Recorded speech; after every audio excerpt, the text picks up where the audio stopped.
Chapter 1. The Visit. Lucy Gringe found the last space on the Dawnport barge. She squeezed in between a young man clutching an aggressive chicken and a thin, weary-looking woman wrapped in a woolen cloak. The woman, who had uncomfortably piercing blue eyes, quickly glanced at Lucy, then looked away.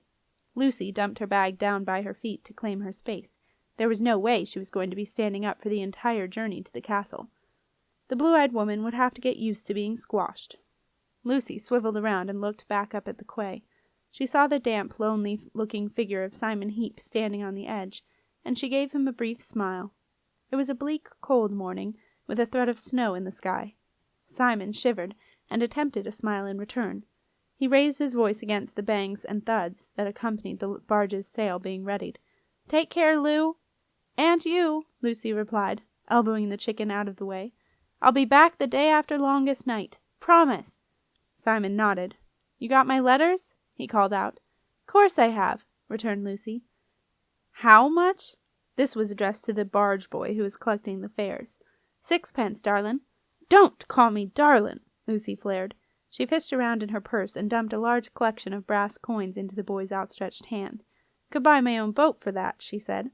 The boy shrugged. He handed her a ticket and moved along, to a travel-stained woman next to her who was, Lucy thought, a stranger who had just arrived at the port. The woman gave the barge boy a large silver coin, a half-crown, and waited patiently while the boy made a fuss with the change.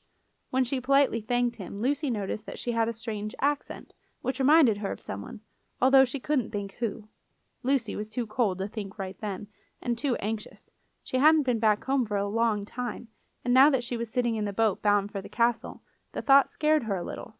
She wasn't sure what kind of reception she would get, and she didn't like leaving Simon either. The port barge was beginning to move. 2 dock hands were pushing the long, narrow boat away from the shore, and the barge boy was raising the worn red sail. Lucy gave Simon a forlorn wave, and the barge drew away from the quay and moved toward the fast incoming tide running up the middle of the river. Every now and then Lucy glanced back to see Simon's solitary figure still standing on the quay, his long, fair hair blowing in the breeze, his pale wool cloak fluttering behind him like moth wings. Simon watched the port barge until it disappeared into the low mist that hung over the river toward the Moran marshes. As the last vestige of the barge vanished, he stamped his feet to get some warmth into them, then headed off into the whirl of streets that would take him back to his room in the attic of the customs house. At the top of the customs house stairs, Simon pushed open the battered door to his room and stepped across the threshold. A deep chill hit him so hard that it took his breath away. At once he knew that something was wrong. His attic room was cold, but it was never this cold. This was a dark cold. Behind him the door slammed shut, and as if from the end of a long, deep tunnel, Simon heard the bolts shoot across the door, making him a prisoner in his own room. Heart-pounding, Simon forced himself to look up.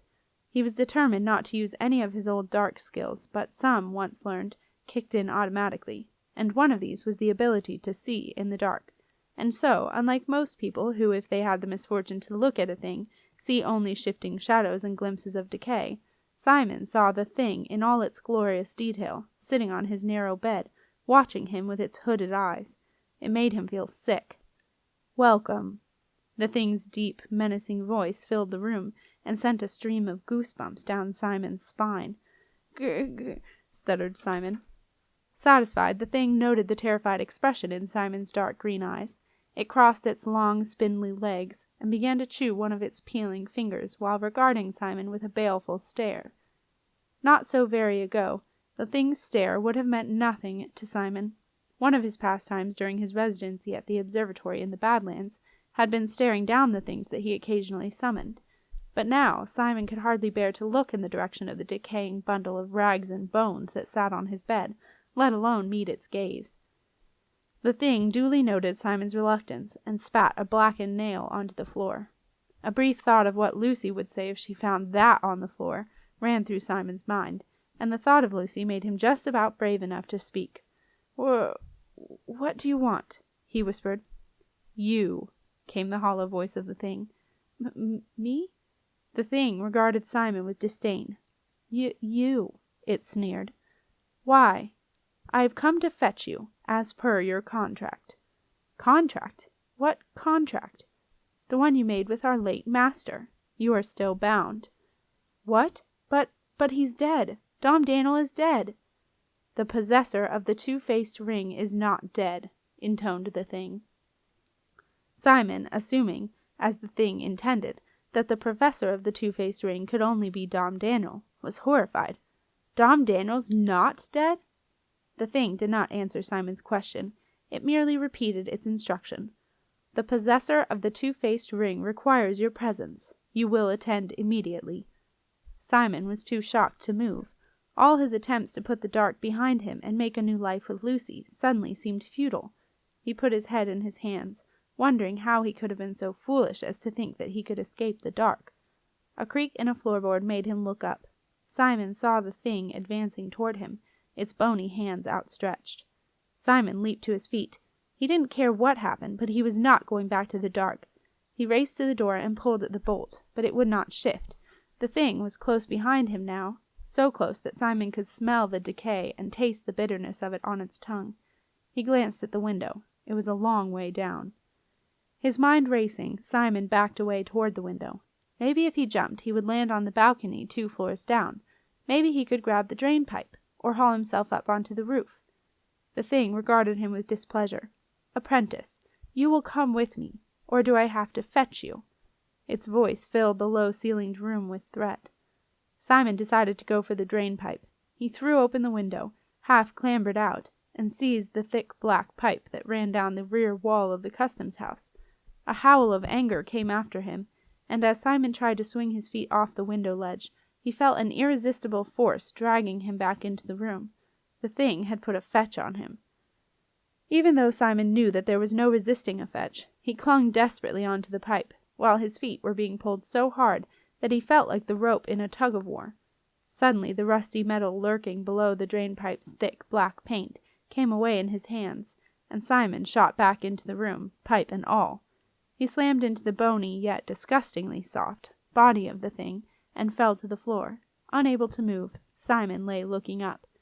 The thing smirked down at him. "You will follow me," it intoned. Like a broken puppet, Simon was dragged to his feet. He staggered out of his room and lurched like an automaton down the long, narrow stairs. In front of him glided the thing. As they emerged onto the quayside, the thing became no more than an indistinct shadow, so that when Maureen from the Harbour and Dock pie shop glanced up from opening the shutters, all she saw was Simon walking stiffly across the quay, heading toward the shadows of Fore Street. Maureen wiped her hand across her eyes. Some dust must have got in them, she thought. Everything around Simon looked strangely fuzzy. Maureen waved cheerily, but Simon did not respond. She smiled and fastened open the last shutter. He was an odd one, that Simon. Always had his head in some magic book or chanting a spell. "Pie's ready in 10 minutes. I'll save you a veg and bacon one," she called out. But Simon had vanished into the side streets, and Maureen could once more see clearly across the empty quayside. When a person is fetched, there is no stopping, no rest, no respite, until the person has reached the place to which he is fetched. For a whole day and a half, a night, Simon waded through marshes, scrambled through hedges, and stumbled along stony paths. Rain soaked him, winds buffeted him, snow flurries froze him, but he could stop for nothing. Relentlessly on he went, until finally, in the cold gray light of the next day's dawn, he swam an ice-cold river, hauled himself out, staggered across the early morning dew, and climbed up a crumbling wall of ivy. At the very top he was dragged through an attic window and frog-marched to a windowless room.